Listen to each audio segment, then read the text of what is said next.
novamente o cavalo no pedrez. Vicente marchava através da estrada vermelha e pedregosa, orlada pela galharia negra da caatinga morta. Os cascos do animal pareciam tirar fogo nos seixos do caminho. Lagartixas davam carreirinhas intermitentes por cima das folhas secas do chão que estalavam como papel queimado. O céu transparente que doía, vibrava, tremendo feito uma gaze repuxada. Vicente sentia por toda parte uma impressão ressequida de calor e aspereza. Verde na monotonia cinzenta da paisagem, só algum juazeiro ainda escapa à devastação da rama, mas em geral, as pobres árvores apareciam lamentáveis, mostrando os cotos dos galhos como membros amputados e a casca toda raspada em grandes zonas brancas. E o chão, que em outro tempo a sombra cobria, era uma confusão desolada de galhos secos, cuja agressividade ainda mais se acentuava pelos espinhos.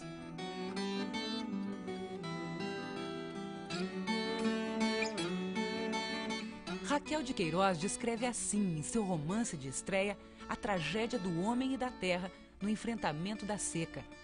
O 15, além do sentido histórico, é testemunho de quem, ainda criança, conheceu o retrato da desolação e do sofrimento. Eu já tinha visto tanta seca, eu vi 19, eu vi várias secas. Quando escrevi o 15 em 39, eu já tinha um grande currículo de secas. Já tinha assistido a várias secas, sabia perfeitamente que era uma seca. E quando a seca, eu nasci em 10, no final de 10. A seca de 15 eu ainda tinha lembrança de infância do pessoal pedindo esmola, do tal campo de concentração. E em 19, que foi também seca, eu já tinha 8 anos para 9 anos e assisti tudo. E creio que os meus testemunhos de seca são mais da seca de 19. Raquel de Queiroz nasceu no dia 17 de novembro de 1910, na cidade de Fortaleza, Ceará.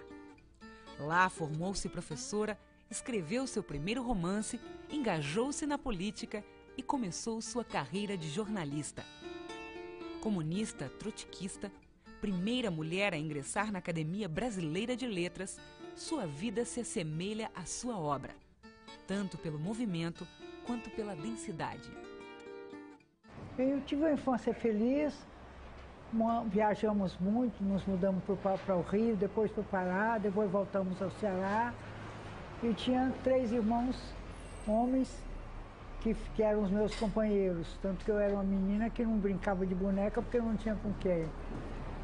E depois, quando eu já tinha 16 anos, me nasceu a minha última irmãzinha, Maria Luísa, que foi com minha filha e que me deu 2 netos. Filha de Daniel de Queiroz e Clotilde Franklin de Queiroz, Raquel lembra com orgulho de suas raízes na região do Quixadá e Beberibe. Meu pai era bacharel, era fazendeiro principalmente. E a minha casa era uma casa de intelectuais. Tinha-se muito livro, lia-se muito.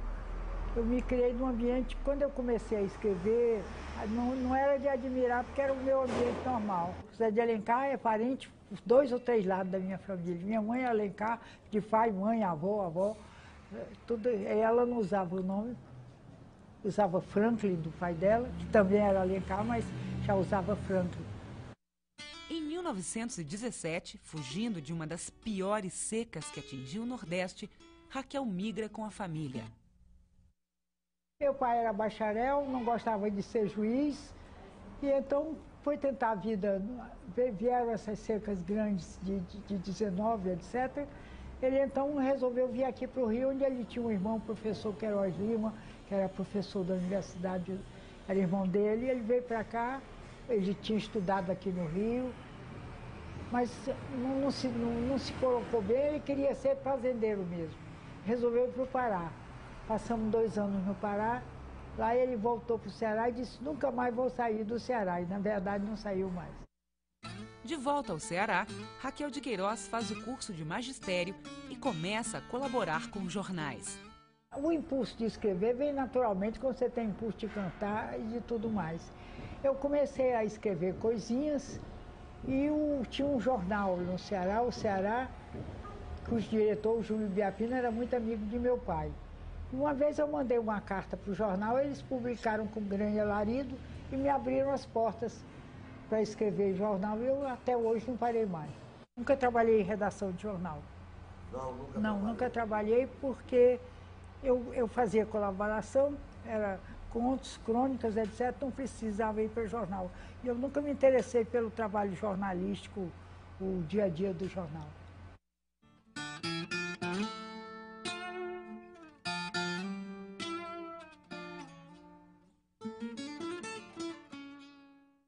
Em 1929, após o lançamento de seu primeiro romance, O 15, Raquel fica perplexa com a repercussão do livro. Eu nunca acreditei muito no sucesso, sempre achei que o sucesso é passageiro, sempre tive a maior inquietação quanto à minha reputação literária, eu nunca tive a menor confiança. Quando o livro saiu aqui, os críticos no tempo era o... Quem era? Álvaro Lins. Não, o Álvaro Lins veio depois, era meu Deus, o Cristão de Ataíde, Schmidt. Quem fez a maior onda comigo, a meu favor, me lançando, foi Schmidt. Ele ficava com o livro na porta da livraria, chamando o pessoal para ver.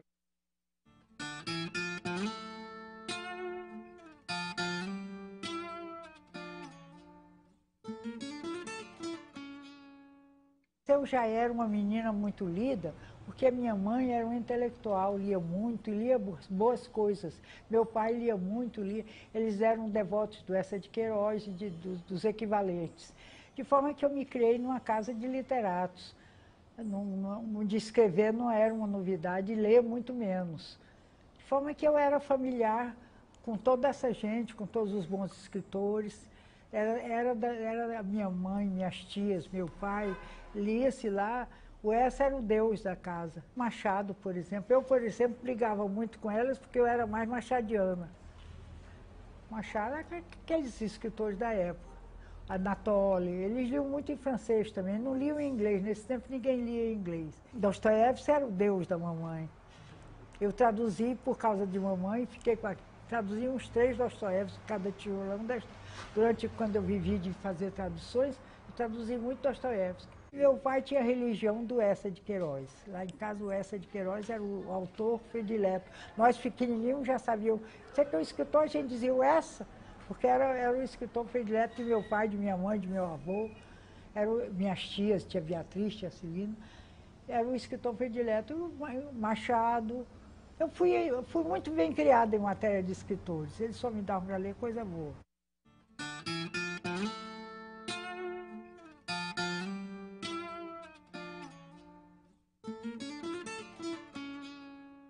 Eu era comunista. Depois briguei com os comunistas, descobri os trotskistas. Porque os comunistas eram muito burros, muito fechadinhos, muito apertadinhos. E os trotskistas tinham uma visão mais ampla. O Trotsky, que era o puxador da corrente, era um homem de grande talento e escrevia muito bem. De forma que eu me passei muito cedo para os trotskistas, e o resultado é que eu, sendo de esquerda, de vez em quando me prendiam, mas eu não tinha nenhuma ligação com o Partido Comunista. Era isso que todos nós que começamos como comunistas, era essa estreiteza mental, essa escravidão intelectual que o partido existia, que a gente não tolerava. Nós éramos socialistas, queríamos o comunismo, o socialismo, mas não queríamos esse pessoal. Então foi por isso que nós ficamos trotskistas quase todos. Sua inquietação gera o rompimento com o Partido Comunista. Brigava muito com eles, a gente não se submetia. Era muito difícil conviver. Ou você era escravo deles ou não era admitido. Eles não acreditavam, não. Eles pensavam que era golpe político da gente que estava brigado com o partido. Eles diziam, não, a senhora não venha com essa não, que essa a gente não... De vez em quando aparecia tinha uma intimação para a gente depor, era preso um amigo, que eles queriam fazer o encontro da gente com um amigo que ia preso. De vez em quando eles pegavam. Mas, de certa forma, eram corteses. Eu não me lembro de ter sofrido indignidade nenhuma nas mãos deles. Não. Mas não deixou de ser atingida pela censura. Isso sim, artigo sim. No Cruzeiro, Cruzeiro censurava. Isso eles censuravam. Mas era, em geral, antes do artigo sair. Quando saía, eles não podiam fazer mais nada.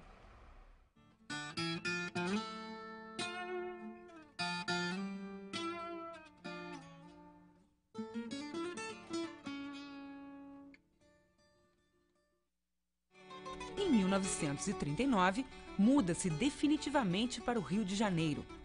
As mulheres eram minoria no meio literário, mas sua condição feminina nunca a atrapalhou.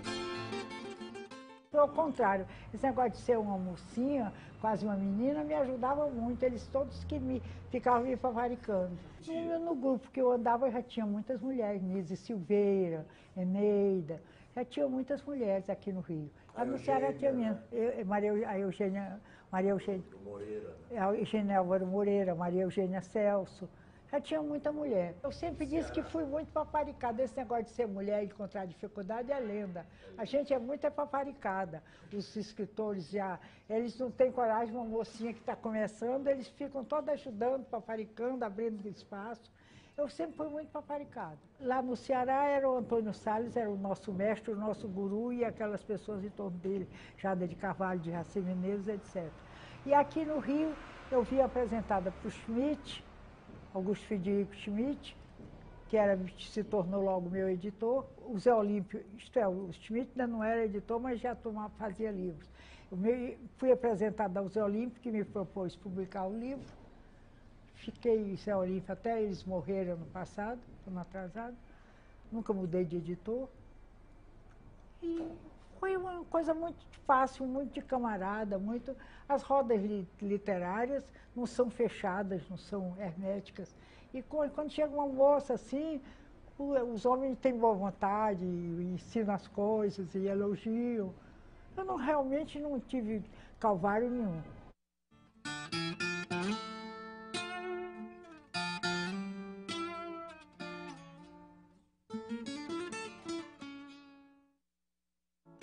A ação intervencionista do Estado aumenta e Getúlio Vargas centraliza o poder.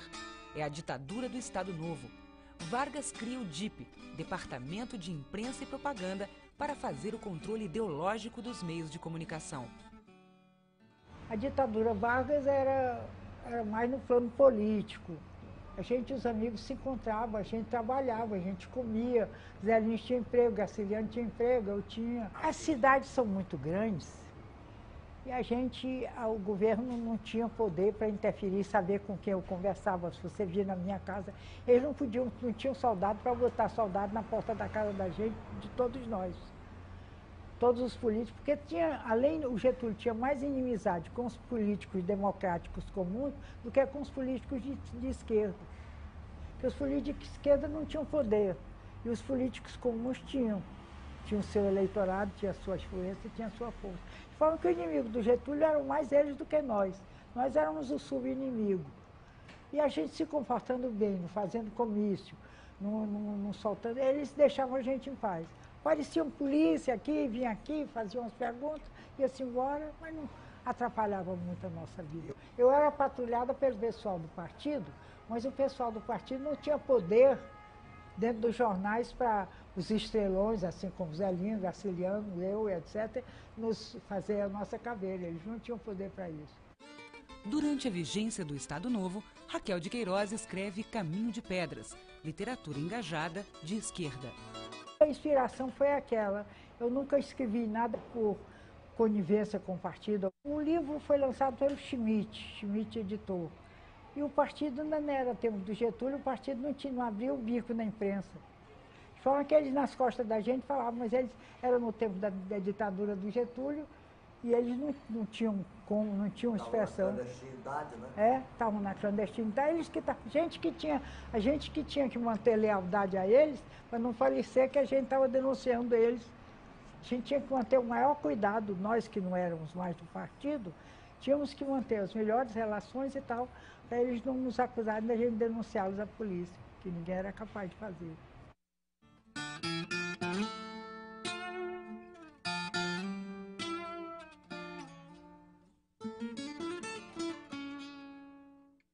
Graciliano foi talvez um dos meus maiores amigos. Eu o conheci, eu era casada nesse tempo com meu primeiro marido, José Alto, e fui morar em Maceió. E lá Graciliano era diretor da instrução pública, eu acho. Tinha um cargo.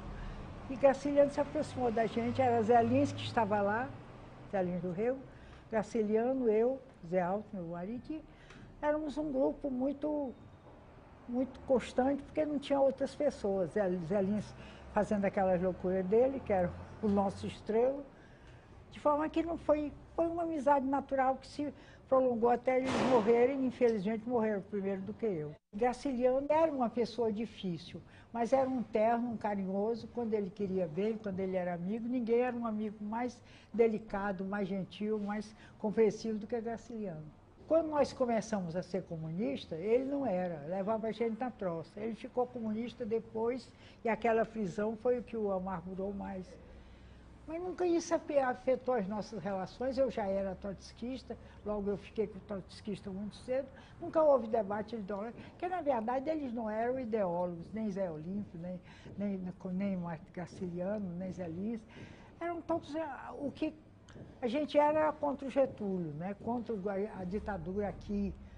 De forma que não tínhamos assim uma ideologia política determinada, a não ser éramos vagamente comunistas, mas brigávamos muito com o partido, porque o pessoal do partido era muito burro, muito fechado, e queria da gente uma submissão servil. Eles, por exemplo, foram exigir de Graciliano ler o livro antes do Graciliano publicar. Graciliano não se submeteu, eu não me submeti. Zé Lins, que não era comunista, foram querer ler os livros de Zé Lins, e eles disseram as maiores malcriações.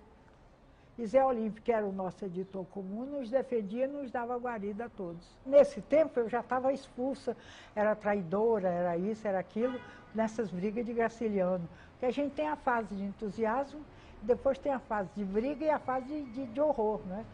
Porque eles são muito burros, é uma coisa impressionante.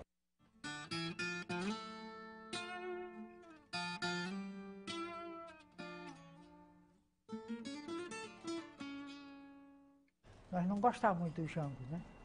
De forma que derrubar o Jango foi uma boa ideia.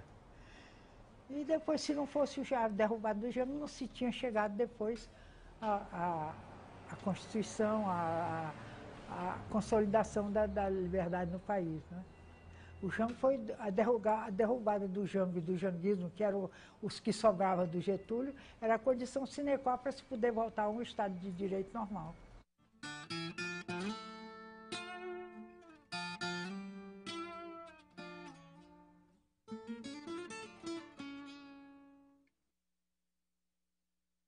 Após o golpe militar de 64, que depôs o presidente João Goulart, o general Castelo Branco assume o poder. Mas é na fazenda de sua conterrânea e amiga Raquel de Queiroz que encontra momentos de paz.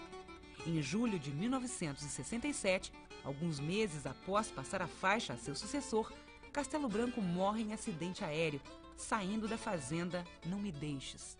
Ele era um homem muito inteligente, extremamente lido, e, curiosamente, um espírito muito aberto. Ele não era... Aquele sujeito é fascista, aquele sujeito é comunista. Ele era muito inteligente. A nossa conversa era mais... Descobrimos que éramos parentes, lá de Alencar, Humberto de Alencar, Castelo Branco, minha mãe, a família e minha mãe é toda Alencar. De forma que a nossa conversa era mais de amizade, de visita, eu me dava muito com a Argentina. Eu era grande amigo do presidente Castelo Branco e tal, mas se vocês virem na minha fé de ofício, eu nunca tirei a menor vantagem, um emprego, comissão, ou qualquer coisa de qualquer dos governos militares. Não, eu também não fiz. A gente tratava a gente se tratava de frotência para frotência. Era uma amizade de igual para igual. A gente não dava confiança a eles de pedir. Eu nunca pedi uma coisa a um presidente. O Castelo era nosso amigo, muito antes dele ser presidente, já era nosso amigo. O presidente não ia brigar com a gente, né? O Castelo era meu parente. Era meu parente, nós éramos amigos muito antes dele ser o importante. Nós o conhecemos já general, mas sabíamos, ele que descobriu que era meu parente. E a gente brincava, se chamava de primo. Mas quando ele vinha nos visitar, o eu era muito amigo dele, meu marido, vinha nos visitar, mas ele estava sempre por aí, em comandos por aí. Quando ele veio morar no Rio, já foi nesse tempo mais adiantado.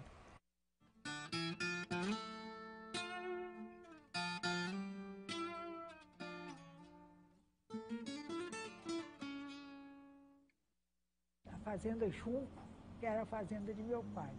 O Não Me Deixes era um prolongamento do Junco, que quando mamãe morreu, nós dividimos a fazenda, que era muito grande, ficou uma para minha irmã, que se chama Arizona, a minha, que já tinha, aquela terra era chamada de Não Me Deixes, é um nome muito antigo. E de forma que o complexo, papai tinha muita terra, de forma que dividiu entre os filhos, e nós já, na verdade, a casa velha do Junco, que ficou com meu irmão Roberto, que era o mais velho, que era o juiz, que era o símbolo da fazenda para nós. E lá, quando eu herdei o Não Me Deixe, a mamãe morreu, eu fui com o Iama, com meu marido, para lá, fizemos casa, fizemos tijolo, situamos a fazenda, como se diz lá, de acordo dos parâmetros lá da terra. Não Me Deixes é o nome do mais recente livro de Raquel. De receita do Não Me Deixes, é do receita que eu trouxe de lá, da minha fazenda. E é um livro de culinária. É. A senhora gosta muito de cozinhar? Eu sou muito boa, sou muito melhor cozinheira do que escritora. Sua melhor receita? Ah, não sei. Isso aí é coisa profissional.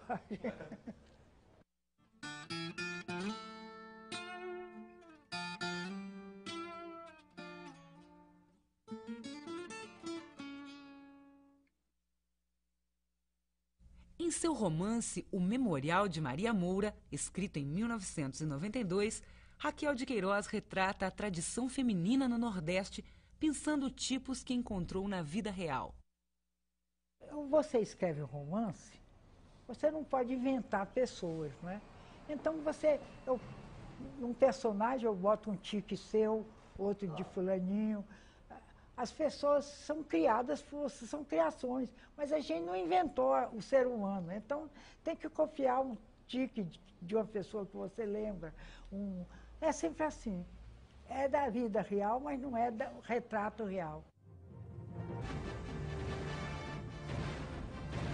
Adaptado para a televisão em formato de minissérie, O Memorial de Maria Moura não agradou a escritora. Não foi bom. A televisão é muito ruim, pelo menos para você, autor, porque ela não vê com seus olhos o personagem, não vê com sua memória a história. De forma que eles pegam o personagem, a história, e a televisão é muito imediata. De forma que eles façam aquilo e você nunca, mesmo não sendo livro seu, um livro que você ama, você fica às vezes revoltado com o que faz na televisão. Eles fizeram pouca coisa, fizeram parte, sim, e a moça que fazia Maria Moura estava muito boa, que é a Glória Pires. Ela estava muito boa. E foi uma coisa, uma pequena, foi só uma inspiração. Eles usaram mais o nome do que a história. Aliás, como a televisão costuma. A gente que tem que escrever tudo para eles. Quando eles querem qualquer tema, qualquer tratar, ou vem um escritor profissional como eu, ou vem um que eles pagam, que eles têm, que eles sustentam. Então, se há uma coisa que depende de quem escreve, é a mídia, né? Tanto a eletrônica como a jornalística.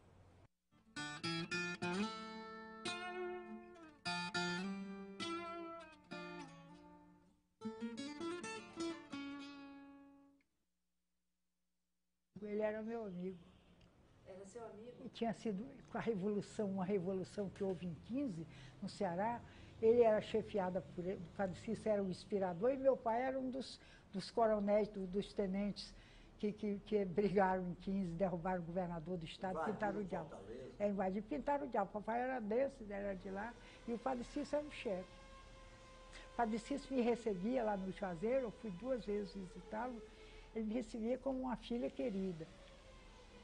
Mandou armar para eu sentar conversando com ele uma rede especial que ele tinha ganho de não sei de quem, e depois me deu a rede. Primeiro, ele não era ignorante, tinha toda a cultura que ele pôde receber. O seminário nesse tempo era muito mais exigente, era um homem de cultura e que não era ignorante e que não promovia a ignorância do povo, a adoração do povo. Ele se irritava até. Ele gostava naturalmente de ser praticamente aquele Deus, né? A gente é humano. Mas ele não se embebedava com isso. E adorava conversar de temas que não fossem locais ou religiosos comigo. Ele gostava muito de mim, que eu conto. Eu me lembro quando eu fui a primeira vez à Europa, depois eu tive que contar a ele tudo que eu tinha visto, que ele tinha estado na Europa, mas antes da guerra, né? Dessa última grande guerra. Então eu contar para ele como é que estava Paris, que não tinham bombardeado isso, não tinham bombardeado aquilo, ele me confessou sobre o estado da Europa. Ele gostava muito de mim. Não há muita explicação por que as pessoas se transformam num mito.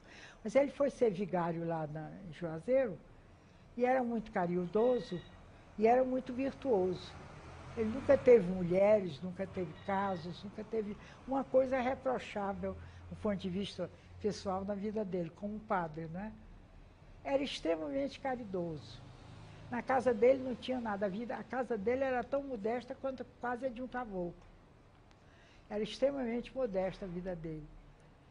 E agora, eu tenho a impressão que ele gostava de ter o poder que ele tinha sobre os políticos, porque ele às vezes dizia uma brincadeira, uma coisa sobre os políticos, porque o pessoal adorava ele, né? Era meu padrinho.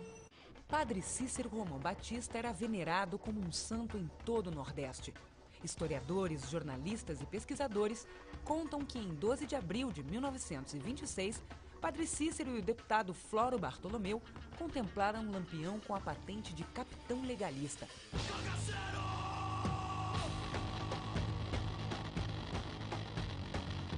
Lampião tinha ordens para combater a coluna Prestes. Raquel de Queiroz, amiga e afilhada de Padre Cícero, conta uma nova versão. Ele não deu a patente para... A coluna Prestes era uma ameaça para todo o sertão. Todo mundo tinha medo do Prestes, o que ele vinha fazer. Ele não armou o Lampião se armou, o Lampião fazia maior... Era um sujeito que entendia de publicidade, era o Lampião. E fazia o maior rumor em torno e tudo mais. O que o Padre Cícero fez foi preparar o Juazeiro contra a coluna Prestes, como todos os chefes políticos do interior do Nordeste prepararam. O Padre Cícero se preocupava muito com esse negócio de cangaço. Negócio de matar, não é verdade. O Lampião podia dizer, ele ia ao Juazeiro, mas não ia ver o Padre Cícero. Se fosse, o Padre Cícero ia confessar ele, botar ele de joelho, se arrependendo dos seus pecados. O Padre Cícero é absolutamente sincero e virtuoso.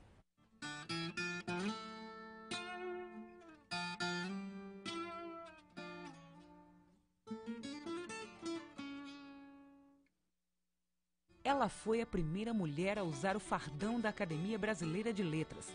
Foi eleita em 1977, na sucessão de Cândido Mota Filho. Todos eram meus amigos.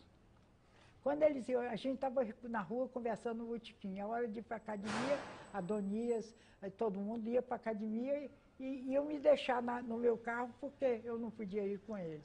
Nunca assumi o negócio de ser mulher, representante da mulher, representante da feminina, não. Mulher é um bicho muito traiçoeiro, muito esquisito. Eu nunca me associei muito com mulheres, não. A gente tem mais, você sabe, né? A gente tem muito mais amigos homens do que mulheres. As mulheres, a gente sempre elas estão com o pé atrás.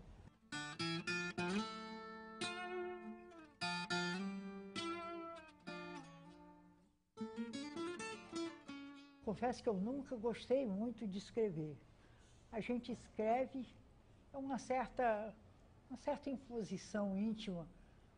De noite você está acordado, eu sofro de insônia. Então de repente começa a pensar uma história. Antes de eu escrever, eu pensava as histórias e tal. De manhã, às vezes levanta, quando a coisa é boa, você se levanta e vai escrever aquilo, toma nota pelo menos para não perder. Eu não sei, eu acho que você nasce com aquela vocação. Tem que ter a vocação, não é? Se não tivesse, eu dava para bordar, para outras coisas. Escrever não é prazeroso. Escrever é cansativo e imperioso. Não é prazeroso. Se eu morrer agora, você não encontra uma página nova aqui dentro de casa, que já não tenha sido vendida e revendida. Eu tenho uma preguiça horrível de escrever. Eu escrevo um artigo por semana porque eu preciso do dinheiro do artigo, né? Toda semana eu escrevo para o Estadão, que distribui aí pelo resto do Brasil. E não escrevo, se você abre aquela minha secretária onde eu escrevo, você não encontra uma folha, um papelzinho, uma coisa com nada escrito.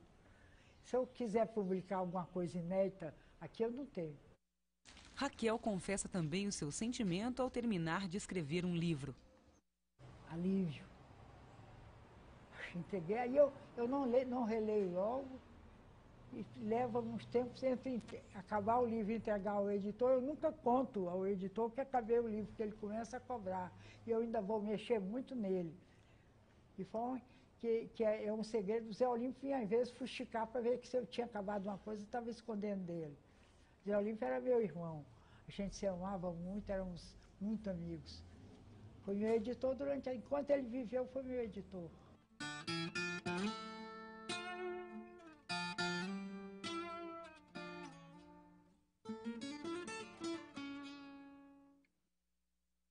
Eu acredito no ser humano, sim.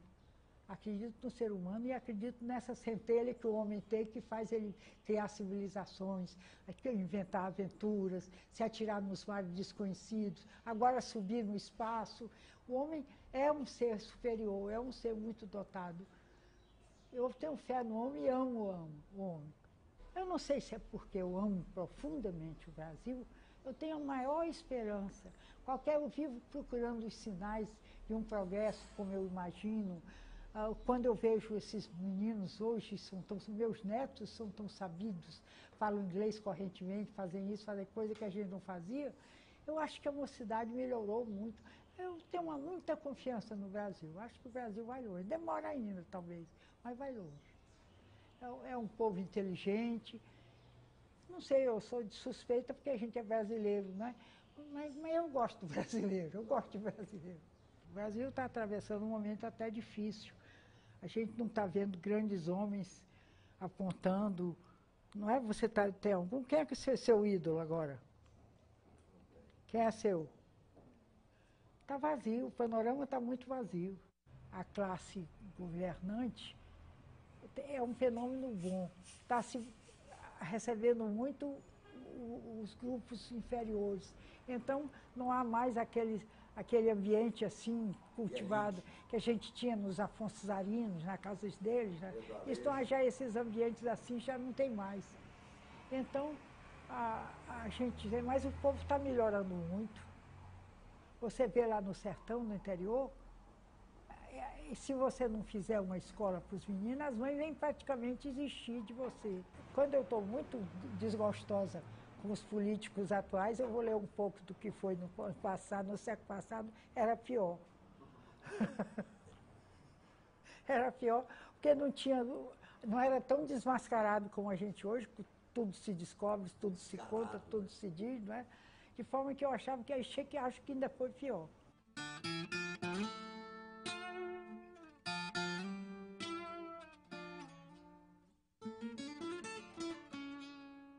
É tão ruim ficar velho, você não sabe como é ruim ficar velho. Você olha a sua cara, sua carinha que era bonitinha, está cheia de ruga aqui. O seu cabelo vai ficando, além de branco, fica duro, fica ruim. O seu corpo se deforma completamente. Ficar velho é muito, perde os dentes, é muito ruim ficar velho. A gente devia viver 40 anos e aí morrer, né? Nova ainda. Eu pensei que eu ia resistir mais. Ao contrário, a velhice está me dando assim uma segurança. Primeiro a gente sabe que vai morrer, o que é muito bom, não é? Porque pensar que vai viver toda a vida é muito bom. Depois você não se apaixona mais, você não tem aquelas coisas que desgastam. E você fazendo acordo com a vida, trabalhando, vivendo um pouco, dá para tirar.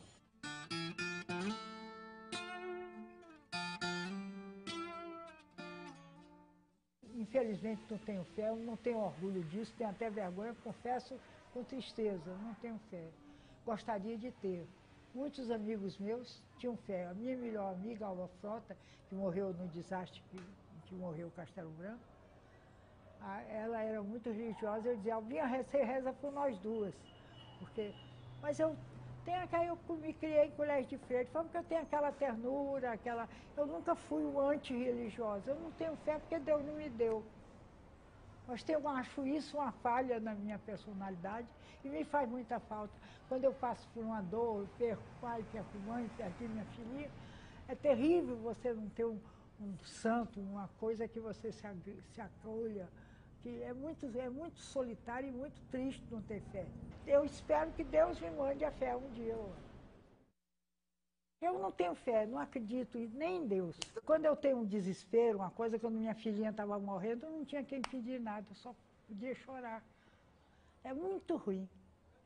Quem tem uma fezinha pequenininha que possa cultivá-la, agoe, adube, faça tudo para a sua fezinha render, porque é um dos dons que mais auxilia, que mais apoia. Quem não tem fé é uma pessoa infeliz. Não tem aspirações, é muito ruim.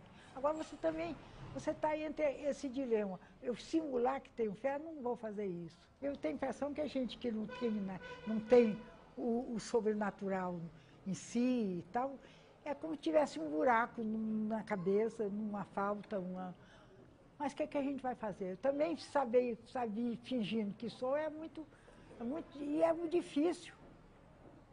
Eu nunca escrevi uma palavra contra a religião. Nunca escrevi uma coisa contra padre. Fui educada num colégio de irmã de caridade, nunca nas minhas memórias do colégio eu fiz uma referência pouco amável às freiras que me educaram.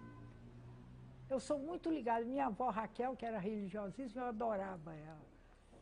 De forma que eu tinha tudo pronto. Quem sabe que eu ainda tenho fé um dia.